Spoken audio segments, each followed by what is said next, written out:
Bismillahirrahmanirrahim. Alhamdulillahi rabbil alamin. Wa bihi nasta'inu ala umuri dunya waddin. Wassalatu wassalamu ala ashrafil anbiya'i wal mursalin sayyidina wa maulana Muhammadin wa ala alihi wa sahbihi ajma'in. Amma ba'du. Qala Allah ta'ala a'udzu billahi minasy syaithanir rajim. Bismillahirrahmanirrahim. Syahrul Ramadan alladzi unzila fihi al-Qur'an hudan lin-nasi wa bayyinatin minal huda faman syahida minkum asy-syahra falyasum. Al-ayat sadaqallahul azim. Yang sama-sama kita hormati guru kita Al-Mukarram Kiai Haji Dr. Hasan Lutfi MM. Yang saya hormati pengurus DKM Masjid Al-Hijrah, para jamaah, bapak-bapak, ibu-ibu, para hujjaj, para asatidz, para kiai, para sesepuh, para tokoh masyarakat yang saya hormati. Marilah kita senantiasa menjaga puji syukur kehadirat Allah Subhanahu wa taala. Alhamdulillah, pada malam hari ini kita masih diberikan nikmat panjang umur, nikmat sehat, nikmat iman, nikmat Islam, sehingga kita bisa melaksanakan kewajiban kita sholat isya berjamaah, bisa dilanjutkan dengan qiyamul lail, sholat tarawih di bulan suci Ramadan ini. Mudah-mudahan kita semua bisa istiqomah untuk melaksanakan ibadah-ibadah di bulan suci Ramadan hingga akhir Ramadan nanti. Amin ya rabbal alamin. Salawat beserta salam marilah kita sanjungkan kepada baginda Rasulullah sallallahu alaihi wasallam. Mudah-mudahan juga kita bisa istiqomah mengikuti sunnah-sunnahnya hingga akhir hayat kita. Amin ya rabbal alamin. Ma'asyiral muslimin rahimakumullah. Alhamdulillah kita dipertemukan lagi dengan bulan suci Ramadan. Setelah kita juga mengharapkan di tahun lalu, kita mudah-mudahan dipertemukan dengan Ramadan tahun ini. Alhamdulillah hari ini kita sudah memasuki bulan suci Ramadan dan sudah melaksanakan puasa Ramadan untuk 1 hari. Bulan suci Ramadan yang kehadirannya tidak hanya malaikat yang menunggu-nunggu, tapi juga para nabi dan juga kaum mukminin menunggu-nunggu. Bahkan doa kita panjatkan dari bulan Rajab hingga bulan Sya'ban dan bulan Ramadan ini, yang tiap hari kita dengar, kita baca, Allahumma barik lana fi Rajab wa Sya'ban wa ballighna Ramadana. Sekarang kita sudah sampai di bulan suci Ramadan. Kalau sudah sampai, maka berarti kita harus benar-benar gembira. Kita sambut Ramadan ini dengan penuh kegembiraan, karena kita akan meraih rahmat Allah yang begitu besar di bulan suci Ramadan. Kita harus niatkan dari awal ini, kita harus niatkan dengan sepenuh hati bahwa kita harus melaksanakan ibadah puasa dan ibadah-ibadah di bulan suci Ramadan ini, ibadah lainnya di bulan suci Ramadan ini dengan penuh kegembiraan dan penuh semangat, penuh ijtihad. Harus kita niatkan dari sekarang, sehingga tidak sampai kita kemudian nanti loyo di minggu kedua, minggu ketiga, apalagi minggu keempat. Kita istiqomah harusnya seperti malam sekarang ini. Masjid-masjid semuanya penuh untuk melaksanakan qiyamul lail. Karena ini memang yang kita tunggu-tunggu. Kita sudah menunggu berbulan-bulan, dan kita niatkan jadikan Ramadan ini sebagai Ramadan yang terbaik. Ramadan yang terbaik. Bisa jadi kita tidak ketemu dengan Ramadan tahun yang akan datang. Betul apa betul? Bisa jadi saudara kita, orang tua kita sudah banyak yang meninggalkan kita sebelum bulan suci Ramadan ini. Mereka sudah mendahului kita, padahal mereka juga sama doanya dulu, mudah-mudahan dipertemukan dengan Ramadan tahun yang akan datang. Tapi mereka sudah kembali ke alam baka. Oleh karena itu, kita seharusnya yang masih hidup, yang masih diberikan kesempatan, kita harus benar-benar niat dengan kuat bahwa kita akan menyambut Ramadan. Kita akan melaksanakan ibadah bulan suci Ramadan sebulan penuh, jangan sampai kendor sedikit pun. Sanggup? Alhamdulillah. Kenapa kita harus beribadah bulan suci Ramadan dengan getol? Karena kita tahu, kita orang yang beriman tahu pahala yang begitu besar di bulan suci Ramadan. Ketika baru datang bulan suci Ramadan itu Allah manggil malaikat yang penjaga surga siapa? Ayo. Malaikat Ridwan. Ya Ridwan, iftah abwabal jinan. Wahai malaikat Ridwan, bukalah pintu-pintu surga. Untuk siapa? Lishaimi min ummati Muhammadin sallallahu alaihi wasallam. Untuk orang-orang yang berpuasa dari umat Nabi Muhammad sallallahu alaihi wasallam. Panggil lagi malaikat penjaga neraka siapa? Kita tes ini. Malaikat Malik, ya. Ya Malik, aghliq abwabal jahim anis-shaimi min ummati Rasulullah sallallahu alaihi wasallam. Wahai malaikat Malik, tutuplah pintu-pintu neraka jahanam, neraka jahim dari orang-orang yang berpuasa dari kalangan umat Nabi Muhammad sallallahu alaihi wasallam. Panggil juga ya Jibril, turunlah ke bumi. Untuk apa? Ikatlah itu tangan-tangan syaitan, kemudian ikat dan jeburkan ke dalam laut yang paling dalam sehingga mereka tidak mengganggu orang-orang yang berpuasa dari kalangan umat Nabi Muhammad sallallahu alaihi wasallam. Pintu-pintu surga sudah dibuka, pintu neraka sudah dikunci dengan kuat-kuat, setan sudah diikat tangannya dan dijeburkan ke laut yang paling dalam. Maka peluang bagi kita untuk mendapatkan surganya Allah sangat-sangatlah mudah. Seharusnya demikian, betul? Seharusnya begitu. Kita harusnya sudah tidak punya lagi gangguan.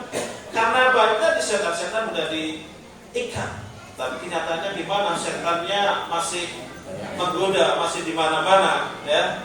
Pagi-pagi ternyata kita ke pasar, setannya lagi makan bubur, lagi ngerokok, ya, di pasar-pasar itu, ya. Nah, tapi kita berupaya coba jadikan Ramadan dengan begitu semua peluang diberikan oleh Allah, kita ambil rahmat Allah di bulan suci Ramadan ini dengan giat beribadah. Di malam-malam bulan suci Ramadan Allah senantiasa menyerukan 3 kali. Apa seruan Allah? Siapa yang minta kepadaku, aku berikan. Makanya kita harus minta kepada Allah untuk kebaikan dunia, kebaikan agama, kebaikan akhirat. Sebagaimana kita tadi minta di doa kamilin, Allahumma ij'alna bil imani kamilin, ya Allah, jadikanlah iman kami iman yang sempurna dan seterusnya. Minta kepada Allah untuk kebaikan dunia maupun kebaikan akhirat. Insya Allah diberi. Kita ini harus yakin bahwa ketika kita minta Allah, Allah pasti memberi. Coba ingat-ingat, apa keinginan kita yang belum diijabah oleh Allah? Ingat-ingat, saya ingin jadi ini. Ternyata beberapa tahun kemudian, walaupun tidak langsung, diijabah oleh Allah Subhanahu wa ta'ala. Saya ingin haji, saya ingin umrah, saya ingin anak saya kuliah selesai, saya ingin anak saya punya jodoh dan seterusnya. Alhamdulillah diijabah oleh Allah Subhanahu wa ta'ala. Siapa yang minta kepadaku, aku berikan kepadanya. Dan siapa yang bertobat kepadaku, aku terima tobatnya. Kita semua punya dosa, maka Allah menerima tobat di malam-malam Ramadan seperti ini. Dan kata Allah, siapa yang memohon ampunan kepadaku, aku ampuni dia dari segala dosa-dosanya. Maka luar biasa kesempatan bagi kita untuk membersihkan diri kita agar kita bersih dari dosa. Semuanya peluangnya ada di bulan suci Ramadan ini. Bahkan kebaikan di bulan suci Ramadan ini bukan hanya untuk orang yang hidup, orang-orang yang mati pun mendapat berkahnya. Kalau rahmatnya memang orang-orang yang hidup, ya rezeki kita terus terang bertambah, ya. Rezeki kita bertambah di bulan suci Ramadan ini, alhamdulillah.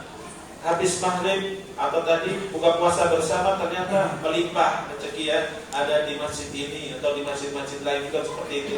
Bahkan orang yang bukan muslim pun rezekinya bertambah. Jualan kolok itu non muslim laku juga ternyata. Nah, orang yang meninggal pun mendapatkan rahmatnya, mendapat berkahnya di bulan suci Ramadan ini. Setiap saatnya Allah memerdekakan 1 juta orang yang sudah wajibnya dia masuk neraka, tapi dimerdekakan untuk masuk ke surga setiap jam di setiap hari selama bulan suci Ramadan. Belum lagi di malam, di hari Jumat. Di hari Jumat ada berapa jam?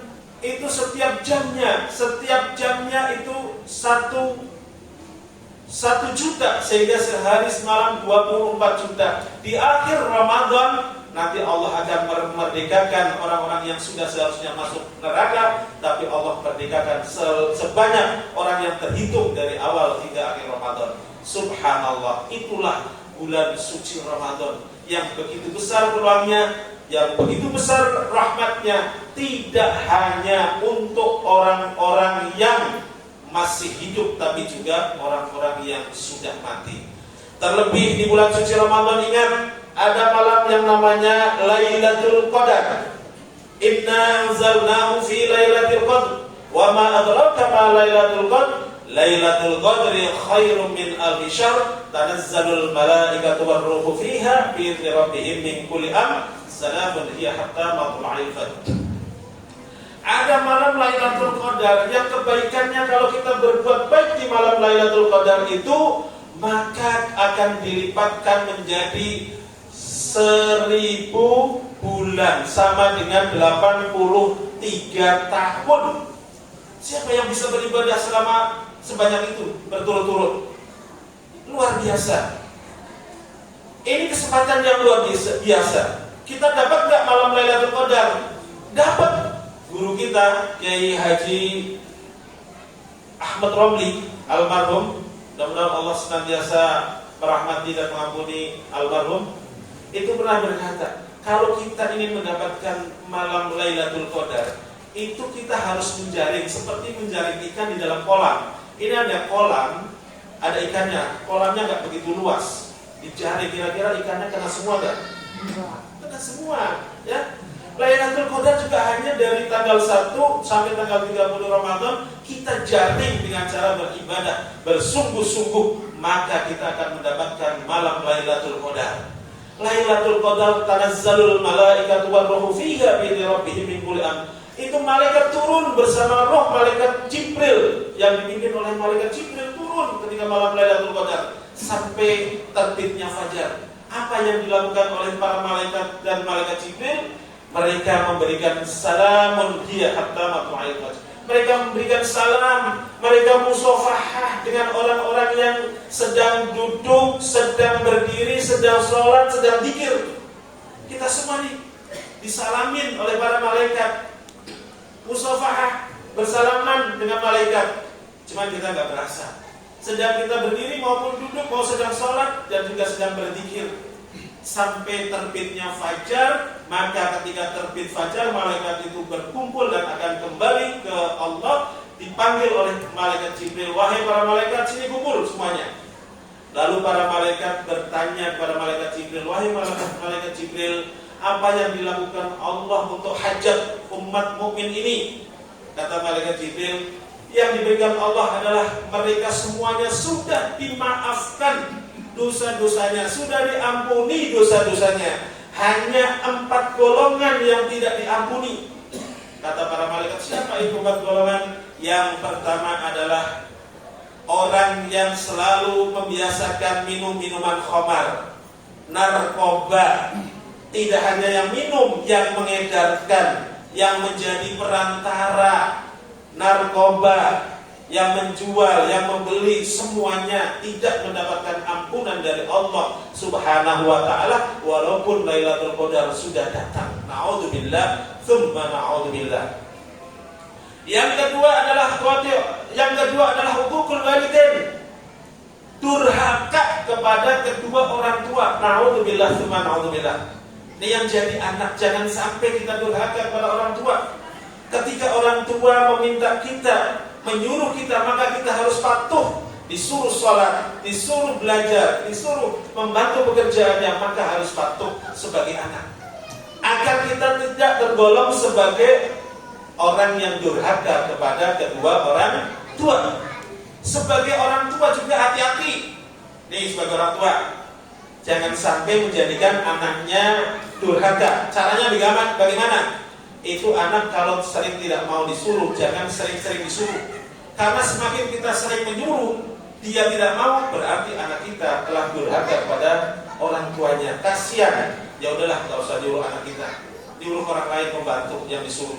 Ya, ini sebagai orang tua. Kalau sebagai anak, prinsipnya kita harus manut dan nurut kepada kedua orang tua. Yang ketiga adalah orang yang memutuskan silaturahim tidak mendapatkan ampunan dan maaf dari Allah, walaupun Lailatul Qadar sudah habis, sudah datang, sudah turun. Mereka yang memutuskan silaturahim dengan siapa? Dengan saudaranya, baik saudara satu kandung, saudara karena bapak dan ibu, ataupun saudara sesama muslim. Al-muslim akul muslim. Muslim itu adalah saudara muslim yang lain. Kalau karena kemudian perbedaan politik misalnya nanti, perbedaan pilihan capres, cawapres misalnya nanti, kemudian kita sampai putus silaturahim di grup, kemudian kita memutuskan diri, jangan sampai terjadi. Itu artinya memutuskan silaturahim. Nah, bermusuhan ya, seperti tahun kemarin seperti itu, di grup-grup begitu, akhirnya banyak yang keluar. Jangan sampai jalin silaturahim, karena itu misalnya ya capres-cawapres itu kan pemilihan itu bagian dari muamalah biasa, kayak dagang, seperti kayak dagang. Muamalah itu bukan masalah akidah, ya bukan. Masalah biasa kayak kita hubungan dengan sama manusia. Jadi jangan terlalu kemudian kita gara-gara itu kemudian kita putus silaturahim, tidak mau ke masjid misalnya ya, gara-gara beda pilihannya. Na'udzubillah, summa na'udzubillah. Kemudian yang keempat yang tidak mendapatkan ampunan dari Allah adalah musyahid. Musyahid itu adalah orang yang berdiam-diaman dengan saudaranya melebihi 3 hari. Ada nggak seperti itu? Karena mungkin tetangga dengan tetangga, gara-gara apa kayak ya, terjadi salah paham sedikit, sampai 3 hari kemudian tidak saling menyapa, diam-diaman, maka itu orang tidak mendapatkan ampunan dari Allah Subhanahu wa taala. Na'udzubillah, tsumma na'udzubillah. Kita jaga puasa kita jaga ibadah sholat tarawih kita jaga nilai amalan-amalan ibadah yang lain dengan imanan wahtisaban, dengan penuh keyakinan bahwa kita akan mendapatkan pahala yang luar biasa. Ihtisaban, ikhlas karena Allah, menjaga amal ibadah ini dari gangguan-gangguan yang menggerogoti pahala dari ibadah yang kita lakukan. Jaga lisan kita, jaga anggota badan kita, jaga hati kita. Lisan jaga dari ghibah namimah, jaga badan kita dari perbuatan dosa, jaga hati kita dari permusuhan dengan sesama saudara kita. Mudah-mudahan kita akan mendapatkan rahmat Allah yang begitu besar di bulan suci Ramadan. Amin amin ya rabbal alamin. Kurang lebihnya mohon maaf. Wallahu muwaffiq ila aqwamit thoriq. Assalamualaikum warahmatullahi wabarakatuh.